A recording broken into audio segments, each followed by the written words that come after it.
All the way from New South Wales and Australia, we have the Poole Pirates' fourth signing of the 2020 season, Josh Macdonald. Thanks for joining us, Josh. Are you looking forward to being a Pirate next season? Yeah, it's pretty good. I'm really excited with being with Poole for next year. You see a lot of people come into the club and they progress really well, so hopefully I can do the same.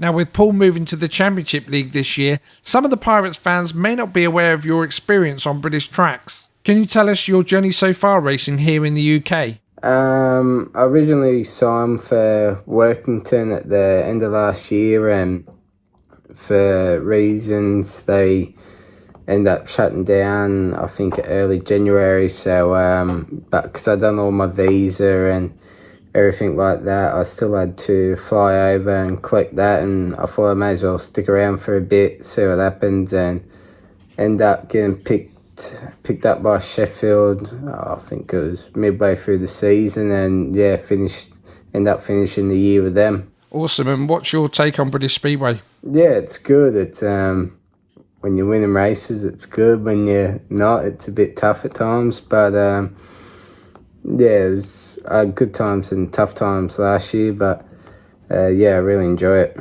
We've got some questions here from the Poole fans that they want to fire at you, and some of my questions are actually in these as well. So we're going to kick things off with a Facebook request here by Rob Dyer. He says, "Welcome to Poole, Josh. We've got to know, where does your nickname Chunk come from?"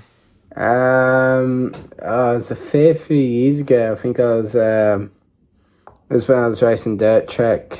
My dad brought me a CR85 and it had Chunky Monkey on it, and I was a bit of a short, chubby little kid, and yeah, just the name eventually evolved into Chunk, and it's just stuck ever since. Okay, moving on then, Twitter, Karen Henley, she says, "What made you want to become a Speedway rider?" I've always kind of, like, I rode bikes since I was young, and my cousin used to race overseas for a few years, and I know seeing him coming back and forth and yeah, how much fun he had, it kind of inspired me to want to do the same thing, and yeah, I eventually got into it through him, and yeah, now here I am.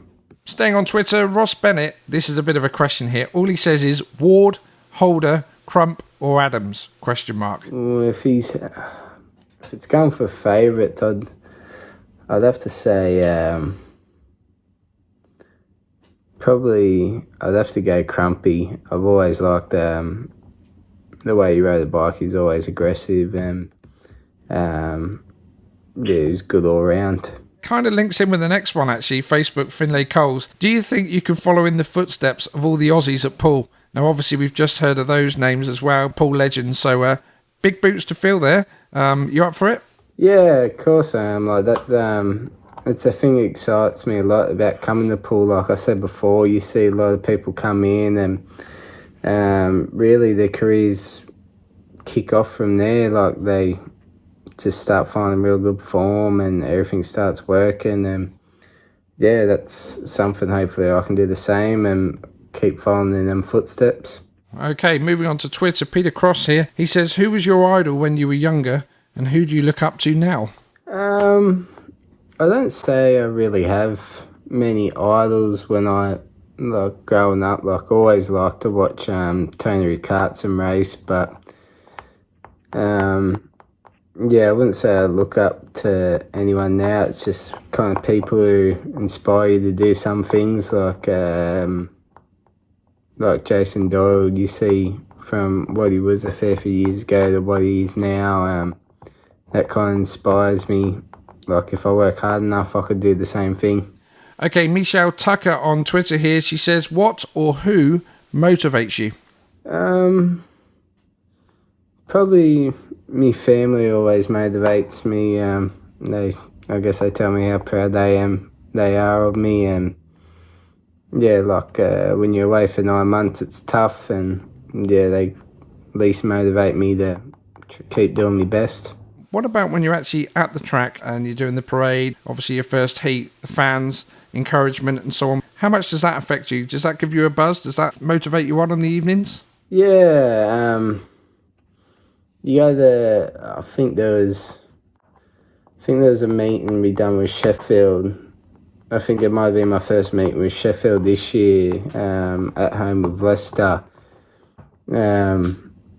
Like you could feel there's like obviously Sheffield wanted to get one up over Leicester, and kind of like it kind of got you going for the meeting before it started, and something like that's good.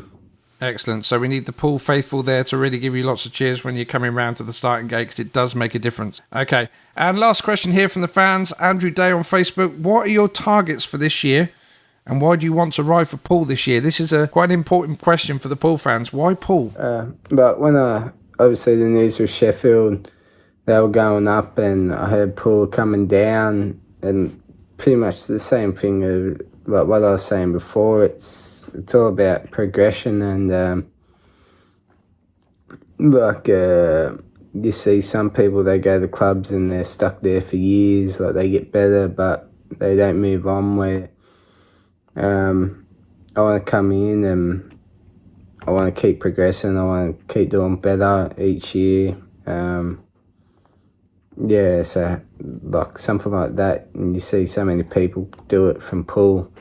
I don't usually set big targets, but mainly, just keep progressing. There's a fair few mistakes I done at the end of last year, and really that's a target where I'm not costing myself points in silly mistakes, anything like that. I just want to stay consistent, and try and really, main target's trying to limit last places. Okay, a couple of questions from myself, actually. When it comes to the tracks, you've obviously ridden a lot of different style tracks over in Britain. The small ones, the big ones, which ones do you prefer? I don't know. It's a bit of a tricky one.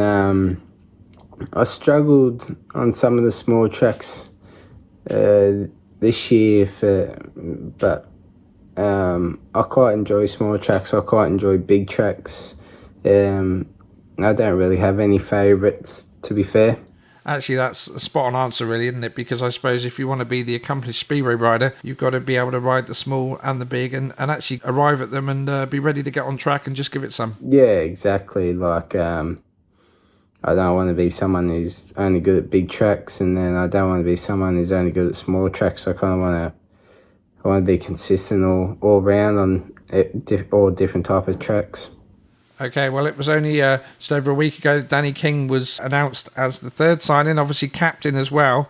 You know Danny pretty well from last year. Did you get on well with him? Yeah, me and Danny, we got along good. I only met him for the first time last year, and we got along straight away. No problems. Always had good laughs in the pits. He never really made me a coffee before meetings, though, so there's a bit of tension there. What about Stevie Worrall and Stefan Nielsen? I guess you would have ridden against them. Yeah, I've spoken to both of them a couple times. Originally last year, me and Stevie were both meant to be at Workington, but obviously that didn't happen. But it seemed like I could get along with them quite fine. Okay, so obviously over in Australia at the moment, in the winter season, we see a lot of Brits have gone out there this year as well and are competing. How's your sort of winter training going over there? I guess it's the summer training for you. Yeah, before I come back home, I kind of, I was living with Ty Proctor, and we talked about what I need to do when I get back home, and it's kind of one or the other. I had to come back home, work, train, all that, and not kind of stress too much on the race meetings, or it was the other way around.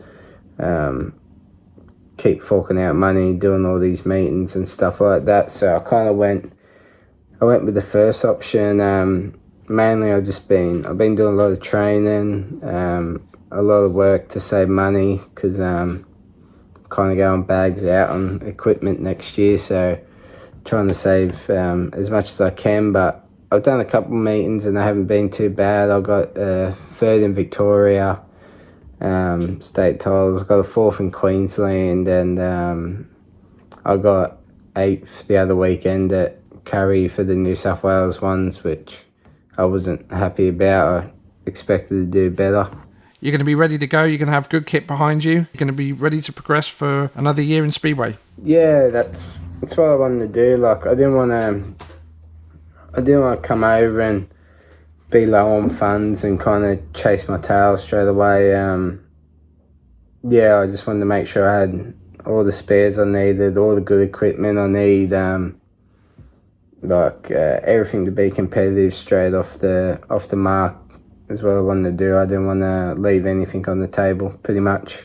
So we all know that Speedway's a difficult sport money-wise to be involved with, very expensive and so on. You're obviously coming all the way back over from Australia. Have you got a message to any potential sponsors out there? Yeah, like, as everyone knows, it's quite expensive sport, and anything can go wrong at times. So I am chasing some sponsors for next year. If anyone's interested, you could just personal message me on Twitter or Facebook, and I could send you an email, anything like that. Be fine. Okay, great. Well, as we've done with all the other guys, take a look into that camera there. Little message from yourself to all the Poole fans watching now. Can't wait to see you all in, I think it'd be March, if not April.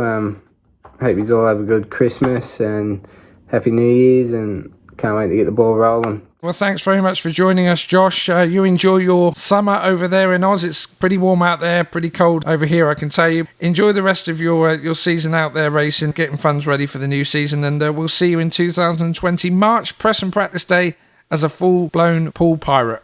Cheers. Looking forward to it. Thank you.